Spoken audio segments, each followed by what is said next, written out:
آپ اس تک و دو میں کہاں تھے؟ آپ نے کیا کیا؟ مجھے پہلے حکم ہوا کہ مساوات جوائن کرو. میں نے مساوات جوائن کیا. پھر میں نے 2 دفعہ گرفتاری کی. ایک دفعہ لاہور میں کھڑے ہو کر اور ایک دفعہ کراچی جا کے. اپنا اقتدار میں نے ایک سیاسی کارکن جو کر سکتا تھا. مطلب ہائی کمان سے جو آپ کو گائیڈ لائن ملتی تھی اس کے مطابق چلتے تھے آپ؟ اور مجھے بیگم صاحبہ نے بلایا کہ رضی صاحب یہ سارے کے سارے ہیں، یہ معاملات چل رہے ہیں، تحریک چل رہی ہے، تحریک آزادی صحافت، کیونکہ مساوات پہ پابندی لگی تھی. میں بھی مساوات کے لیے ان دنوں بحکم پارٹی کام کر رہا تھا. تو میں نے کہا کہ بیگم صاحبہ نے مجھے بلایا، سیال اریسٹ تھا اس میں، اریسٹ جی بیوی بھی، چھوٹی بیوی بھی ساتھ تھی. تو وہ میں نے کہا، وہ میرے پاس خط تک موجود ہے. میرے پاس وہ خط موجود ہے جو بیوی نے مجھے لکھا. کہنے کا مطلب یہ ہے، میں نے برقی صاحب کا نام سنا ہوگا آپ نے، سلامت صاحب، ان سے بات کی. انہوں نے دوسرے دن پاکستان ٹائم میں میٹنگ رکھی. میں اور ایک لڑکا فاروقی، وہ ہم نے کہا یہ ہم جائیں گے. ہم لاہور چلے گئے. ہم نے گرفتاری دی اور ان کی آنکھوں میں آنسو آ گئے اس دن. اچھا، اس سے ایک دن پہلے ناصر زیدی وغیرہ کو کوڑے لگے تھے. ناصر کو، اقبال جعفری کو، ہاشمی کو، ان کو کوڑے لگے تھے. اور کوڑے کے لگنے کے تیسرے دن میں نے گرفتاری دی. مطلب آج ایک دن کا بچپن بعد. تو یہ خوف ہوتا کہ یار کوڑے لگیں گے، نہ جاتے. اور سب سے بڑا اس وقت خوف کوڑوں کا ہی ہوتا تھا اس دور میں. جی اچھا، ابرار رضوی صاحب، آپ یہ بتائیے کہ چلے یہ اور تھوڑا آگے چلتے ہیں کیونکہ وقت کم ہوتا ہے. ہم کم سے کم وقت میں زیادہ سے زیادہ باتیں سمیٹنا چاہتے ہیں، واقعات سمیٹنا چاہتے ہیں. ضیاء الحق کے دور میں پیپلز پارٹی کو بہت نقصان پہنچانے کی کوشش کی، اس کو ختم کرنے کی کوشش کی، لیکن پیپلز پارٹی ختم نہ ہو سکی. لیکن آہستہ آہستہ ضیاء الحق کے بعد پارٹی اس نیچ پہ پہنچ گئی ہے کہ اب کہا جاتا ہے کہ شاید وہ ایک صوبے کی پارٹی رہ گیا. حالانکہ کشمیر میں بھی انہوں نے اچھا رزلٹ دیا ہے. آپ کیا سمجھتے ہیں کہ اس کے کیا عوامل ہے کہ پارٹی سکڑ کیوں گئی ہے، شرنک کیوں ہو گئی ہے؟ نو شرنک نہیں ہے. لوگ خاموش ہو گئے، وقت کا انتظار کرنے لگے. آپ نے دیکھا کہ 3-4 انتخابات ہوئے، ایک مخصوص طاقت کا سارا اثر سب کچھ دکھایا گیا. لیکن آج سب کو آزمانے کے بعد ان کے پاس ایک راستہ رہ جاتا ہے کہ عوام سے براہ راست رابطہ کرنا ہے اور یہ سمجھنا ہے کہ یہ گورنمنٹ عوام کی ہے تو پیپلز پارٹی کو لانا پڑے گا. اور اب پیپلز پارٹی آئی. مطلب آپ کا یہ کہہ رہا ہے کہ پیپلز پارٹی شرنک نہیں ہوئی، لوگ جو ہے وہ تھوڑا سا چپ کر کے بیٹھ گئے ہیں، سائڈ پہ ہو کے بیٹھ گئے ہیں. اچھا سر، ہم نے یہ بھی دیکھا ہے کہ پارٹی کے بہت سارے سرکردہ کارکن یا بڑے ڈائی ہارڈ قسم کے جو کارکن تھے یا لیڈر تھے، وہ پارٹی چھوڑ کے دوسری جماعتیں انہوں نے جوائن کر لیں. ایک تو یہ بتائیے، ڈائی ہارڈ کون سا ہے؟ مطلب میں شاہد ظفر کا، راجہ شاہد ظفر کا نام ہوگا. پارٹی چھوڑی نہیں، وہ مسلم لیگ نون جوائن نہیں کر لی. میرا خیال ہے انہوں نے نو. اچھا، میں لاسٹ کے دن جاوید حکیم قریشی آئے، میں نے بلایا، یہاں پہ بیٹھے جب گپ تک وہ خاموش ہو گئے. میں وہ لوگوں کی کیا کہنا چاہیے، منافقت سے تنگ آئے.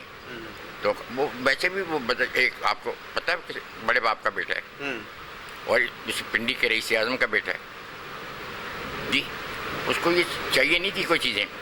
اس نے اپنے باپ کی ساری منزلوں کو پورا کیا. صحیح. اس کے باپ کو شکست دیے گئے انتخابات میں. اس نے وہ کہتے ہیں اس کے حوالے سے وہ جیتتا چلا گیا. پھر چلیں اس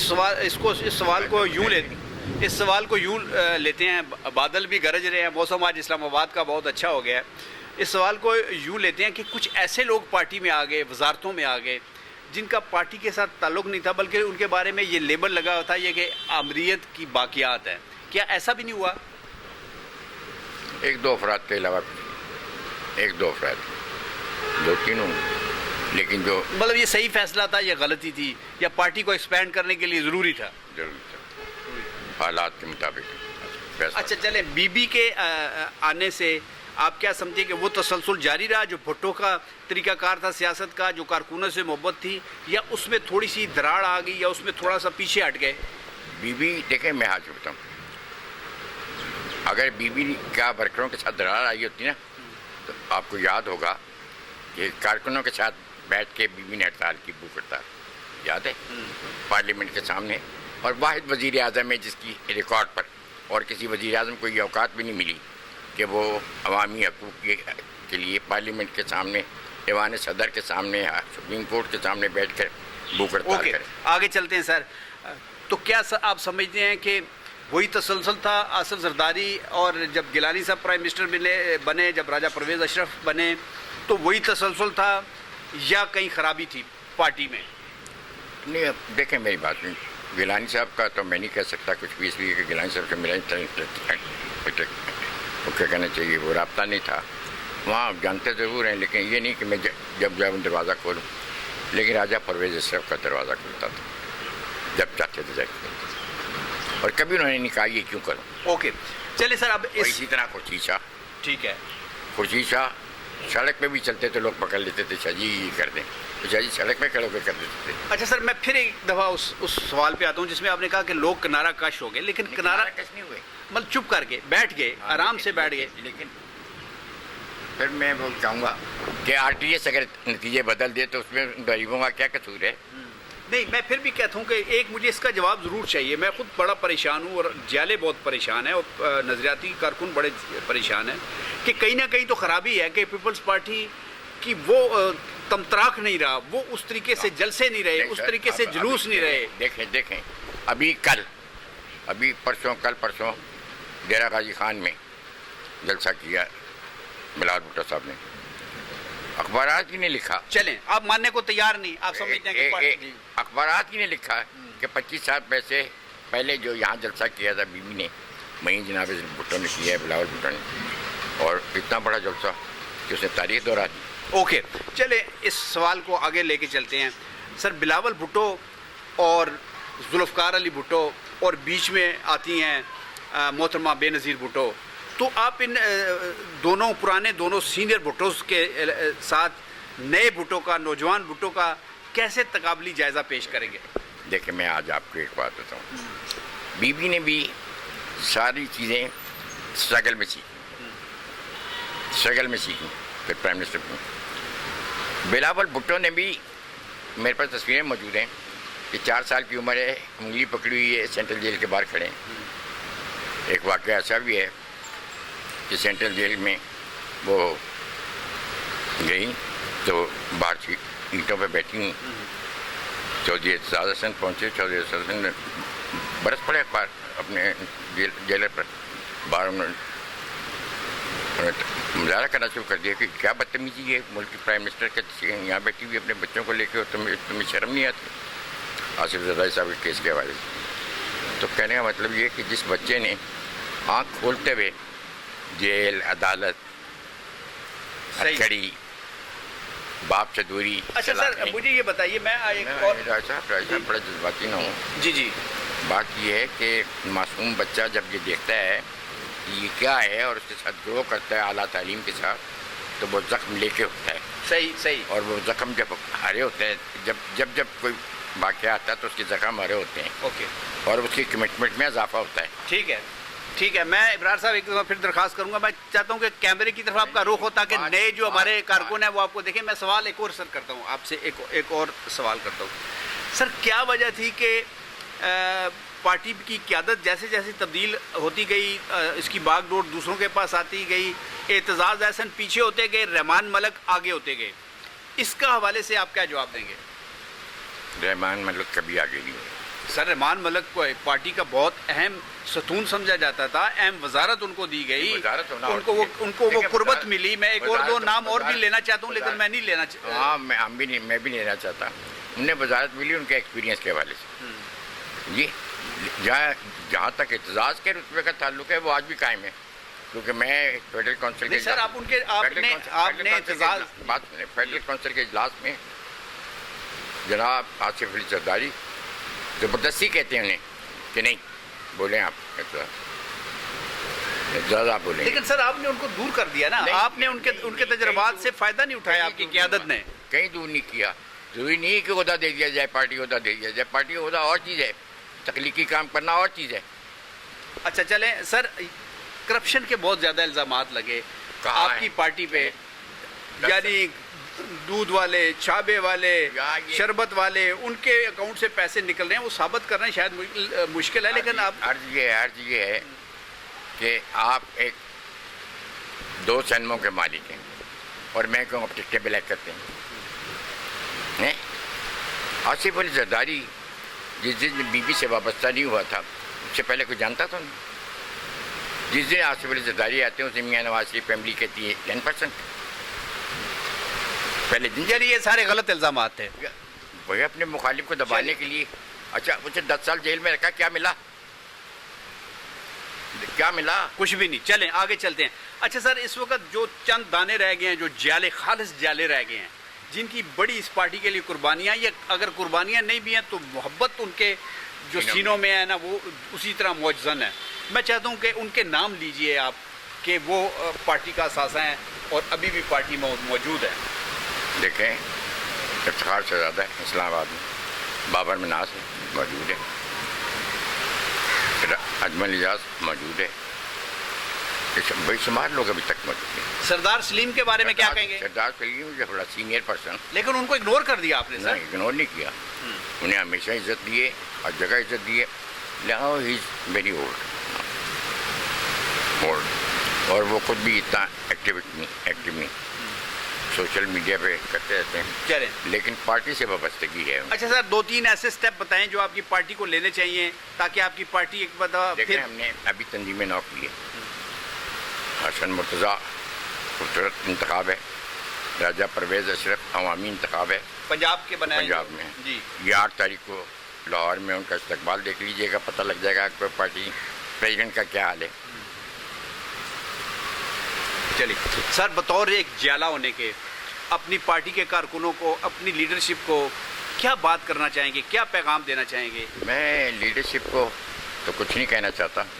میں اپنے کارکنوں سے کہوں گا کہ وہ اپنی ذمہ داریاں بطور نظریاتی کارکن انجام دیں، اور آپ کے اکاؤنٹ میں ایسے بے مثال کارنامے ہیں جو کسی کے پاس نہیں ہیں.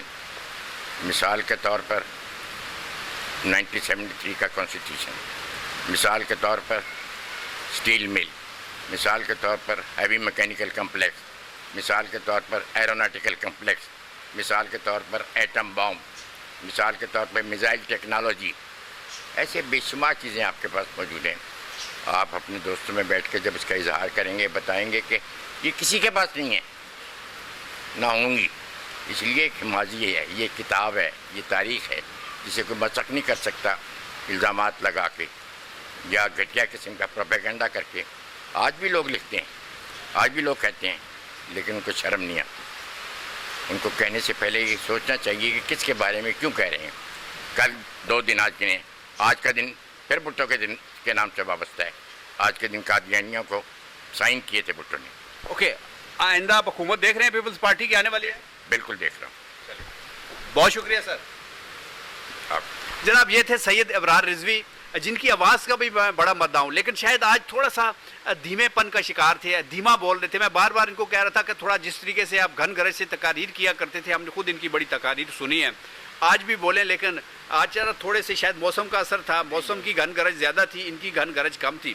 لیکن ایک بات ضرور ماننے والی ہے کہ ان کی محبت، ان کی لائلٹی، ان کے سارے جو دائیں بائیں کے سب ان کے اصول سارے اپنی پارٹی کے لیے اور اپنی پارٹی سے محبت کرتے ہیں. اور یہی اس پارٹی کا سب سے بڑا خزانہ ہے، یہی اس پارٹی کا سب سے بڑا اثاثہ ہے. ہماری دعا ہے کہ یہ پارٹی ایک مرتبہ پھر پھلے پھولے، پھر پاکستان کے لیے کام کرے، پھر سارے صوبوں کی زنجیر بنے. اپنا بہت سارا خیال رکھیے گا. اگر ہمارا چینل ابھی تک آپ نے سبسکرائب نہیں کیا تو اسے ضرور سبسکرائب کیجئے، لائک کیجئے، شیئر کیجئے، تاکہ ایسے جیالوں کی کہانیاں بھی آپ تک پہنچتی رہیں. اور دوسری پارٹیوں کے بھی جو متوالے ہیں یا یوتھیے ہیں ان سے بھی ہم بات کریں گے. اور یہ سیاسی کارکن جو سیاسی پارٹیوں کی جان ہوتے ہیں، جو بنیادیں ہوتی ہیں، ان کی عزت کے لیے ہم کام کرتے رہیں. پاکستان زندہ باد. What a shot.